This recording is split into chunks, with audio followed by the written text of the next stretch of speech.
কাজল শেখের ইস্তফা প্রসঙ্গে বক্তব্য বীরভূম জেলা পরিষদের পূর্ত কর্মাধ্যক্ষ নুরুল ইসলামের। তিনি বলেছেন, কাজল শেখ ইস্তফা দিয়েছেন, খুব ভালো কাজ করেছেন। জেলা পরিষদে এই মুহূর্তে কাজ করার কোনো পরিস্থিতি নেই। ডিম মারা, মারধর করা, গালাগালি করা এই রাজনীতি বিগত দিনে ছিল না। এইসব করলে তো আর কাজ করা যায় না। দলের ক্ষতি করেছে বোলপুর থেকে, সেখান থেকে সব কলকাতায় হচ্ছে। বীরভূমে জেলা পরিষদের সভাধিপতির পদ থেকে কাজল শেখের ইস্তফা, সভাধিপতির পদ থেকে ইস্তফা দিতেই খুলে ফেলা হলো কাজল শেখের জেলা পরিষদের নেম প্লেট। সেখানে ওই পরিবেশের মধ্যে থেকে মানুষের কোনো কাজ করা যায়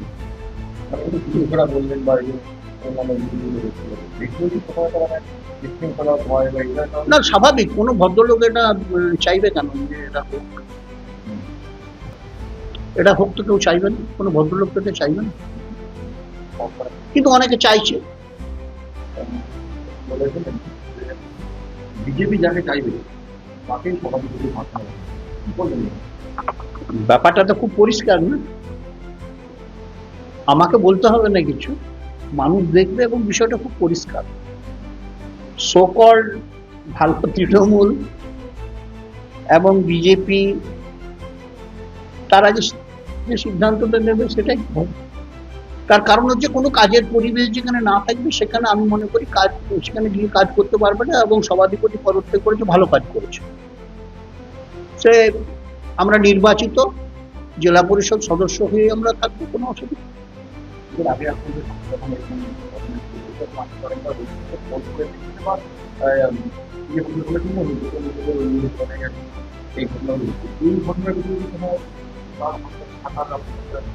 আমি একটা কথা বলি, এটা আমি মানে এই সংবাদ মাধ্যমও জানে খুব ভালো যে বিগত প্রায় 1.5-2 বছর ধরে আমার সঙ্গে একটা বিরোধ চলছে। তখন ইলেকশনের আগে থেকে, ইলেকশনের অনেক আগের থেকে এটা চলছে। একটা বিশৃঙ্খল পরিস্থিতি বোলপুর থেকে তৈরি হয়েছে, সেটা আমি আগেও বলেছি, এখনো বলছি, আমি তো অস্বীকার করছি না।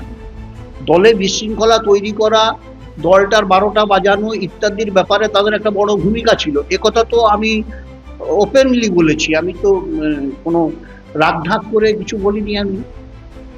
তো এখানে আমার একটা বলার আছে, বলার হচ্ছে এটাই যে দিদি এগুলো জানেন, সবই দেখেছেন। আমাদের সর্বভারতীয় সাধারণ সম্পাদক অভিষেক বন্দ্যোপাধ্যায় জানেন।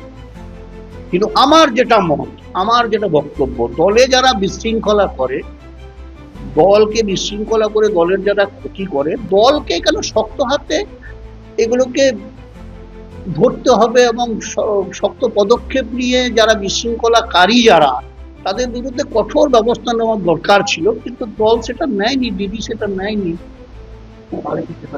হ্যাঁ, অবশ্যই অবশ্যই। আমি তো অনেকবার আপনাদের মাধ্যমেই বলেছি যে এরা তৃণমূলের ক্ষতি করার জন্য এই বিশৃঙ্খলা সৃষ্টি করছে। তার কারণ তৃণমূল প্রকৃত, তৃণমূলের যদি কেউ নেতা হয়, তৃণমূলের কেউ যদি সঠিক দলীয় কর্মী হয়, কখনো তারা বিশৃঙ্খলা করে দলের ক্ষতি করবে না। আমি আপনাদের মাধ্যমে বহুবার বলেছি কার অঙ্গুলিহীনে বা কাদের ইশারায় দলের এই ক্ষতি করার চেষ্টা হচ্ছে। এইটা একটা শক্ত পদক্ষেপ নেওয়া দিদির উচিত ছিল। এই সভাধিপতির পদক্ষেপ আমি কি বলছি, সারা বাংলায় যেটা চলছে, সকল ভালো তৃণমূল, বিজেপি, এদের আলোচনা সাপেক্ষেই সবকিছু হচ্ছে। আপনি তো এখন যে অনুযায়ী অনেকটাই নিচ্ছে, তাদেরকে নাকি বিজেপি তরফ থেকে আমি এরকম কোনো খবর পাইনি, বা আমাকে কেউ কোনো ফোন করে, সেটা আমি বলবো না। না ওইরকম না, আমি কার দূরত্ব না, বিজেপির সঙ্গে দূরত্ব থাকাটা তো খুব স্বাভাবিক না। তার কারণ হচ্ছে বিজেপি একটা রাজনৈতিক দল, তৃণমূল কংগ্রেস একটা রাজনৈতিক দল। আমি নিজে ব্যক্তিগতভাবে বলছি 46 বছর রাজনৈতিক বয়স আমার, রাজনীতির বয়স আমার 46 ইয়ার। আমি 1979 থেকে রাজনীতি শুরু করেছি সুনীল চট্টোপাধ্যায়ের হাতে, খুব ক্লিয়ার। কংগ্রেসের রাজনীতি থেকে পরবর্তীকালে তৃণমূল কংগ্রেস, এই যে একটা দীর্ঘ সময়। আমরা তো সে সময় সিপিএম এর কাছে আত্মসমর্পণ করতে পারতাম, কখনো তো করিনি আমরা। আমরা বিরোধিতা যেটা করব বলেছি, আমাদের একটা আদর্শ আছে, নীতির উপরে ভিত্তি করে দাঁড়িয়ে আমরা দল করেছি। সেখানে আমরা তো কারো কাছে আত্মসমর্পণ করিনি। তখন তো আমরা সরকারে ছিলাম না, এতগুলো বছর আমরা কাটিয়েছি। ক্ষমতা থাকা বা না থাকা সেটাকে লক্ষ্য করে দল করা, ওটা আমার মতাদর্শের মধ্যে পড়ে না। সেই জন্য কারোর সঙ্গে আমার মতাদর্শগত পার্থক্য আছে, হ্যাঁ, থাকবেও সেটা।